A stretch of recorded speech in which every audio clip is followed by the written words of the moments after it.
The next is going to involve that you bring your chin out and bring it back in. So it's a forward sliding and going back. So it will look something like this. In, out, in, out, in. Now, sometimes what happens is that we end up doing this. Raising this up, and that's not what we're doing. I just sticking the chin up here and then bring it back. Pretend that you have maybe like a table, and sometimes I use a book to demonstrate something here. So I'm sliding and back. By the way, this is great to get rid of a double chin. Hasn't been working too good for me, but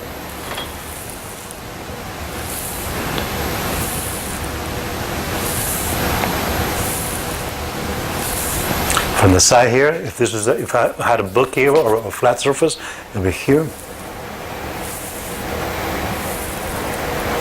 So see the difference between this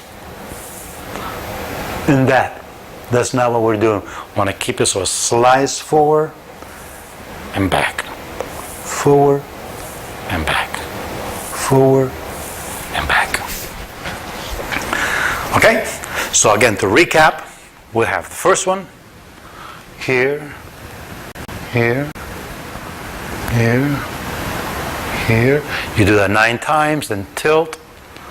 Here, here, here, and then in, back, in,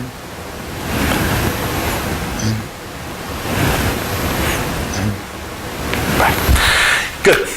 Next, we're going to take the head and we're going to slide sideways. Now, one good way to do that is to take your arms and place them up, and then pretend that you're going to have your ear touch your biceps. So I can go like here, here, here, here, here. Mm-hmm. So this is not the same as this. You see, we're not turning the head in this direction. We're trying to keep the head on a neutral position. You simply slide, slide, slide, slide, slide, slide, slide. But if I have my arms up here and I have a target that I'm going to try to bring my ear to, it makes it easier to do. If I come here, here, here, here,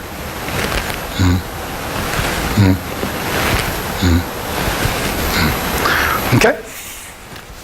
So you're really moving the whole cervical spine and the junction where the cervical spine and the thoracic meet on C7 and T1. The whole area is sliding back and forth, forward, back, this way. You're doing full mobility around your neck.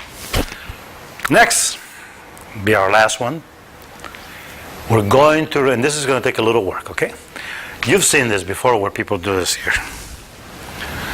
Now, this is okay, but here I am using a lot of muscle on my neck to rotate my head around the axis on T1, the first thoracic vertebra, and this is okay. But the way that we do in the SpiralFlow method of joint mobility, we are going to use gravity and the way that we're going to move our body in such a way so that the head just goes through a complete range of motion this direction without the need to use a lot of excessive muscle.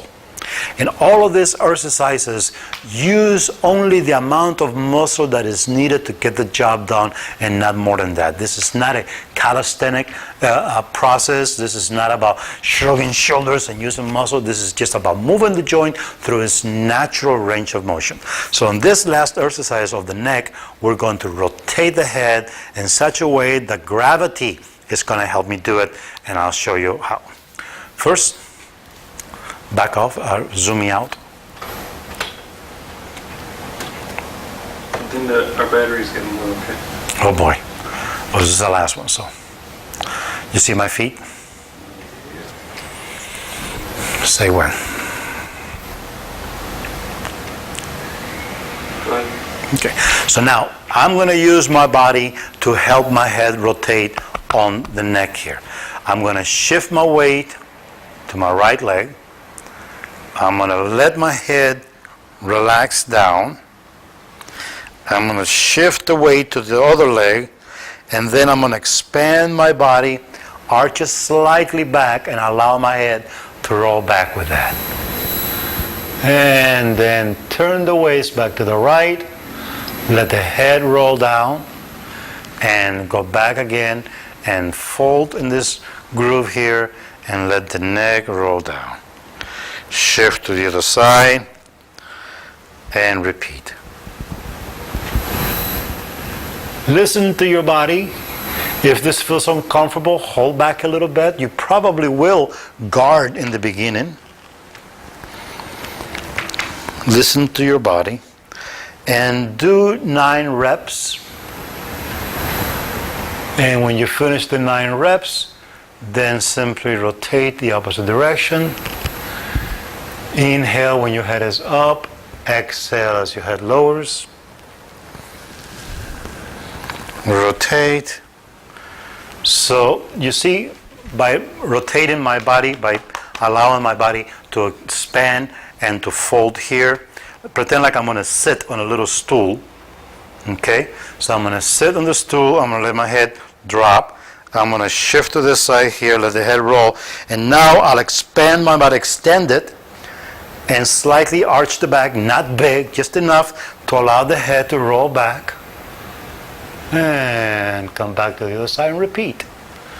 And just let the head naturally roll down. Just like that. And do that 9 times in both directions. Now here's the thing. Sometimes people get dizzy when doing something like this. And there's a reason for that. We have fluid on the ear, and we have this little components called cilia. It's like little hair-like projections in the ear, so that when the fluid on the ear begins to move the little hairs in the ear one direction, when we stop, the fluid's still moving, so the hair's still going that way, and we'll get a little dizzy. It's similar like when a boxer takes a punch and gets hit. If you watch the boxers, once they get hit, they'll jump up and down. And this is to settle the fluid in the ear. So if you get a little dizzy, when you stop, just move the head up and down a little bit, and that settles the fluid inside the ear so that you can regain your stability and not feel dizzy or a little queasy. Okay? So there you have it. That's for the neck. Recap quickly. Right, left, as much as you comfortably can. Listen to your body. Then tilt. Then slide in and back, in and back. Then remember, you can use the arms if you like to shift this way.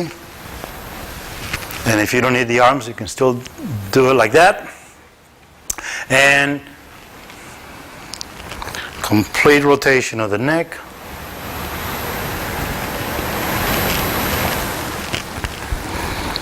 And that ends that. If you have any questions, go to our forums, email us, use our support desk. We're here to help. Thank you.